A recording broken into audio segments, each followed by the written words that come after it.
میرے حضور نے ارشاد فرمایا جب کوئی شخص فوت ہو جاتا ہے تو اس کا جو سلسلہ اعمال ہے منقطع ہو جاتا ہے، عمل کے کھاتے کلوز ہو جاتے ہیں، لیکن فرمایا 3 سلسلے ایسے ہیں جو ختم نہیں ہوتے، 3 کھاتے ایسے ہیں جو جاری رہتے ہیں۔ اللہ اکبر۔ سب سے پہلے صدقہ جاریہ، دوسری بات میرے حضور نے ارشاد فرمایا علم جس سے لوگ نفع پائیں۔ اللہ اکبر۔ علم کسی کو سکھا دیا، وہ تسلسل باقی رہے۔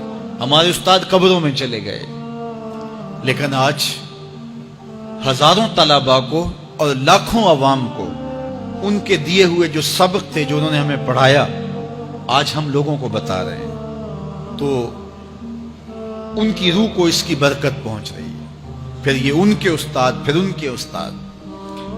تو علم نافع یہ کبھی بھی کھاتے کلوز نہیں ہوتے۔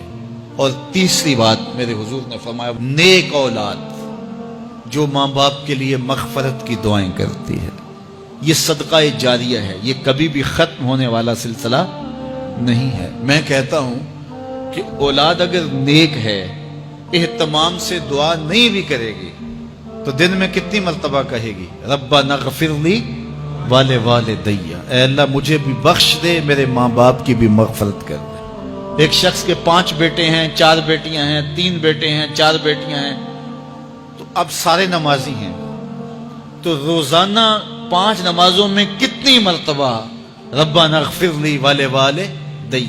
تو اولاد والدین کے لیے اسپیشل دعا کرتی ہے جو ہے وہ نماز کے اندر، اور اگر اولاد صالح نہیں ہے تو نماز کے اندر دعا کرنا تو دور کی بات ہے، چونکہ وہ نماز نہیں پڑھتی، صالح نہیں ہے، تو دعا کیا کرنی ہے؟ ایسی اولادوں کو بھی میں جانتا ہوں جنہوں نے اپنی سکی ماں کا جنازہ نہیں پڑھا، سکے باپ کا جنازہ نہیں پڑھا۔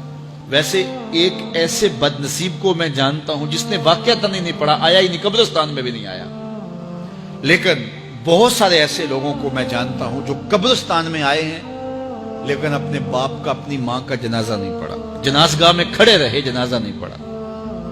آپ سوچتے ہوں گے کوئی ایسا بد نصیب بھی ہو سکتا ہے؟ میں کہتا ہوں ایسے بد نصیب لوگوں کو آپ بھی جانتے ہیں۔ یہ کون بد نصیب ہیں؟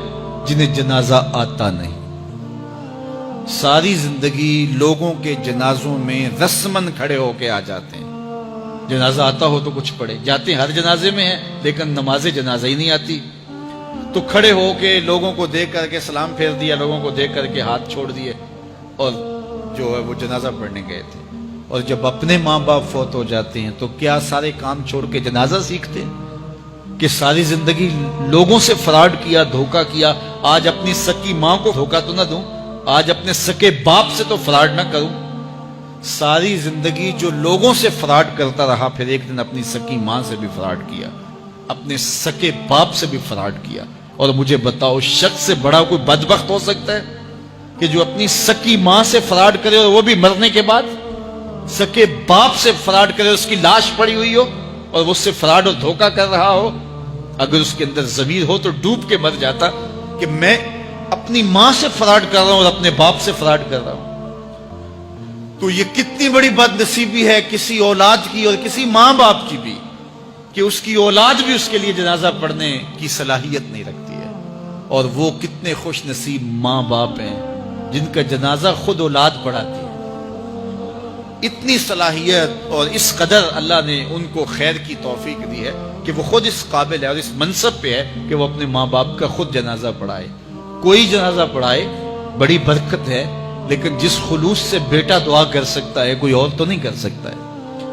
تو اپنی اولادوں کو نماز جنازہ سکھاؤ، اپنی اولادوں کو دین سکھاؤ، یہ عادی بن جائے نماز کے، تاکہ بعد از انتقال دعاؤں کے سلسلے جاری رہیں۔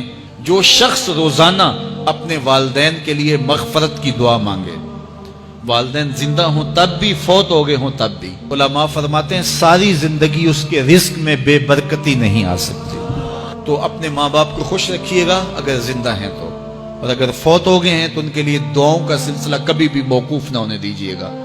5 گانا نمازوں میں تو دعا چلتی ہی رہتی ہے، اس کے علاوہ بھی دعا مانگے۔ اللہ آپ کو، مجھے، سب کو اپنی رحمتوں کے سائے میں رکھے، ہم سب کے ماں باپ کی مغفرت فرمائے۔